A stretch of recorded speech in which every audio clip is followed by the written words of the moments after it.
Perkenalkan, nama saya Yolanda Brutarigan. Di sini saya akan membahas tentang masalah sumber daya manusia di kesehatan. Perlu kita ketahui, sumber daya manusia merupakan komponen kunci untuk menggerakkan pembangunan kesehatan yang berperan untuk meningkatkan kesadaran, kemauan, dan kemampuan hidup sehat bagi setiap orang bagaimana telah diatur dalam Peraturan Menteri Kesehatan Permenkes Nomor 43 Tahun 2019. Dalam hal ini diperlukan secara peran profesi perekam medis yang dimana perekam medis harus menguasai kompetensinya, mampu memahami serta mengimplementasikan apa yang harus dijalankan dan dilarang sesuai dengan aturan, hukum dan etika profesi yang ditetapkan organisasi profesinya. Ada 3 masalah distribusi tidak merata SDM. Yang pertama, kurangnya perencanaan dan distribusi tenaga kesehatan yang efektif. Yang kedua, kurangnya analisis kebutuhan tenaga kesehatan di setiap bagian rekam medis. Ketiga, kurangnya fleksibilitas dalam pengaturan tenaga kesehatan. Solusi dari masalah sumber daya manusia yang kurang merata yaitu pertama, evaluasi dan monitoring secara teratur untuk memastikan bahwa perencanaan strategis tersebut dapat dilaksanakan dengan efektif dan efisien. Yang kedua, dilakukannya penelitian lanjutan untuk mengetahui dampak pendistribusian tidak merata pada sumber daya manusia terhadap kualitas pelayanan kesehatan.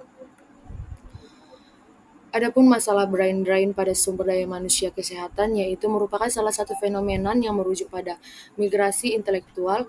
Istilah ini muncul pada akhir 1960 dan pertama kali diperkenalkan oleh Brit Royal Shakespeare ketika menjelaskan fenomena arus keluar ilmuwan dan teknologi ke Amerika Kanada pada tahun 1950 dan awal 1960 dan kemudian diartikan sebagai berkurangnya sumber daya intelektual dan teknis. Contoh fenomena brain drain yaitu terjadi pada sumber daya manusia di Badan Pengelolaan Industri Strategis atau BPIS, di mana mereka disekolahkan ke luar negeri dan dididik untuk menjadi ahli pesawat terbang, ahli pemetaan, ahli satelit, dan ahli telekomunikasi. Brain drain terjadi ketika Indonesia merestorasi Badan Pengelolaan Industri Strategis atas pemerintah IMF pada 1998 sehingga mereka menjadi pengangguran dan kemudian menyebar ke Jerman, Malaysia, Brazil, Turki, dan Timur Tengah. Beberapa strategi yang dapat dilakukan untuk mengurangi brain drain antara lain meningkatkan kesempatan karir, memberikan gaji kompetitif, dan meningkatkan kondisi kerja. Dengan demikian, kualitas pelayanan kesehatan dapat ditingkatkan dan brain drain dapat dikurangi. Di sini saya menampilkan 3 contoh kasus. Yang pertama, soal kasus pertama, pada tanggal 9 Agustus, salah satu mahasiswa di kampus C melakukan penelitian. Menurut hasil penelitiannya, terdapat fenomena brain drain di Indonesia menjadi perhatian serius bagi pemerintah dan masyarakat. Banyak tenaga kerja terampil dan berpendidikan tinggi yang memilih meninggalkan Indonesia untuk mencari peluang yang lebih baik di luar negeri. Berdasarkan kasus ini, adalah contoh dampak brain drain di Indonesia terkecuali A. Penurunan pendapatan pajak, B. Kekurangan tenaga ahli di berbagai sektor, C. Meningkatnya kualitas hidup masyarakat di Indonesia, D. Penurunan moral dan motivasi tenaga kerja, E. Ketimpangan sosial. Jawaban yang paling tepat yaitu C. Meningkatnya kualitas hidup masyarakat Indonesia.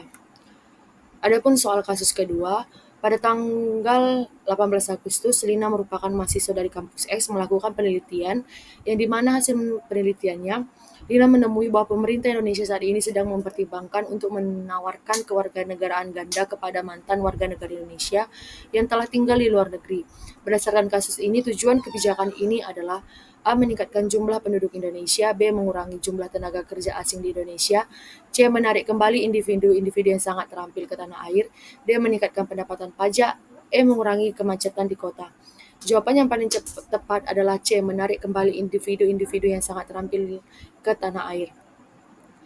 Adapun soal kasus ketiga, yaitu seorang perekam medis di Rumah Sakit X memiliki tanggung jawab untuk mengelola informasi kesehatan dengan baik dan benar. Berdasarkan kasus ini adalah contoh kegiatan yang sesuai dengan peran perekam medis kecuali A. Mengolah rekam medis pasien dengan baik dan benar, B. Mengatur sistem pengkodean, C. Menyimpankan laporan statistik, D. Melakukan diagnosa dengan pengobatan pasien, E. Mengatur keamanan kerahasiaan informasi pasien. Jawaban yang paling tepat adalah melakukan diagnosa dan pengobatan pada pasien. Sekian penjelasan PPT saya, terima kasih.